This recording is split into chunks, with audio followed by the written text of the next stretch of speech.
Tales for Dark Nights.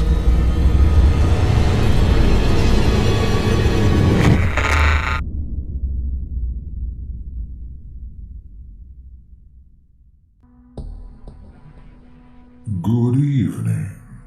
For your enjoyment, we'd like to bring you this spine-chilling tale of terror from my personal collection.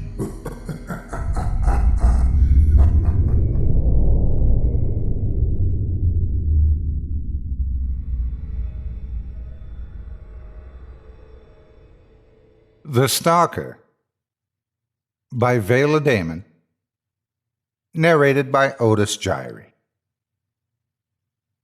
I awoke with a strangled cry, startled to find him standing over me. The Stalker, dressed all in black like always. Sure, I've seen him before, but never up close. Watching me from a darkened doorway, peering through the slats of the dingy blinds in an abandoned house, sitting in the next car over on the subway, standing on the opposite curb as I waited for the walk signal. For the most part, I've gotten over being afraid. In the beginning, I was terrified.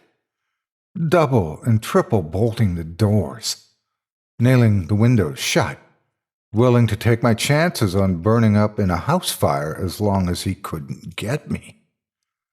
I'd worry that he'd gotten into the house while I was out, check every nook and cranny, places he couldn't possibly fit, my frenzied imagination granting him superhuman powers. Maybe he could shrink himself to the size of a mouse, wait for me to let my guard down, reassume his normal size, and come after me as I soaked in a tub or watched TV. I bought a gun a long time ago. I used to carry it everywhere, even around the house, but it's lying in a drawer now, gathering dust. Who knows if it even works anymore? Do bullets have an expiration date like medicine or batteries? Guess it's a little late to go Google it now.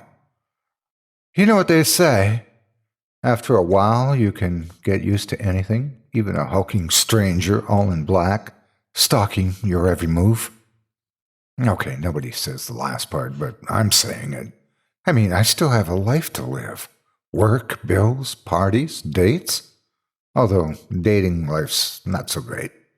It's hard to be intimate with someone when there's always someone else watching. I know people are into that, but for a non-exhibitionist me, it puts a damper on things. After a while, I started imagining that the Stalker was a guardian angel. On the whole, my life runs pretty smooth. Like, even though I live in a not-so-great part of the city, I've never been mugged, not even in the dark subway tunnels late at night. Maybe the Stalker's a good guy. Maybe everybody has one, they're just too wrapped up in themselves to notice. He isn't looking so benevolent right about now, looming over me. How'd he even get in? Have I gotten so complacent that I forgot to bolt the door? Now I feel invincible, telling myself he's protecting me? Does he stand watch every night, and I've just never woken up before?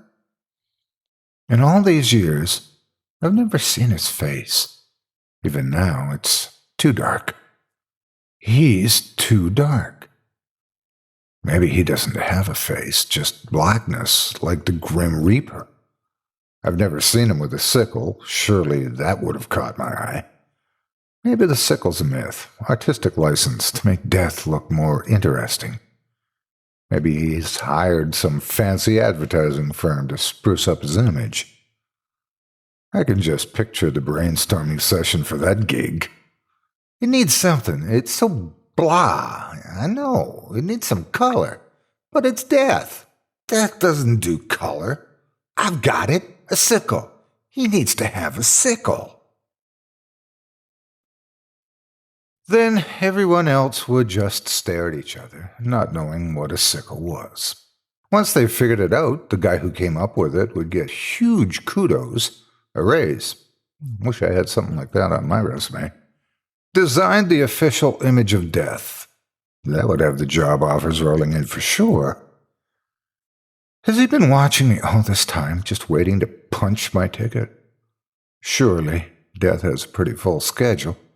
He couldn't afford to spend all his time on me, unless he has a staff of underlings on the payroll like all the Santa Clauses at Christmas. Maybe he pals around with Santa, picked up the idea over a round of golf. And there's all that business about Santa being an anagram for Satan. Maybe he's part of the dark side, too. I glanced over at the clock. 3:47. Time to get the show on the road, or call it a night, death or no death. I've got to go to work in a few hours. Get it over with, or let me go back to sleep already. That didn't come out nearly as forceful as I intended. Voice hoarse and scratchy. Still, the stalker turned and walked out with a rustling sound, like leaves scraping in the wind. He closed the door behind him. I heard the sound of the lock sliding home. I rolled over to go back to sleep, smiling, finally figuring it out.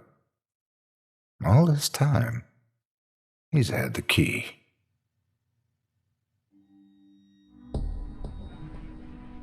I hope you enjoyed this evening's little tale.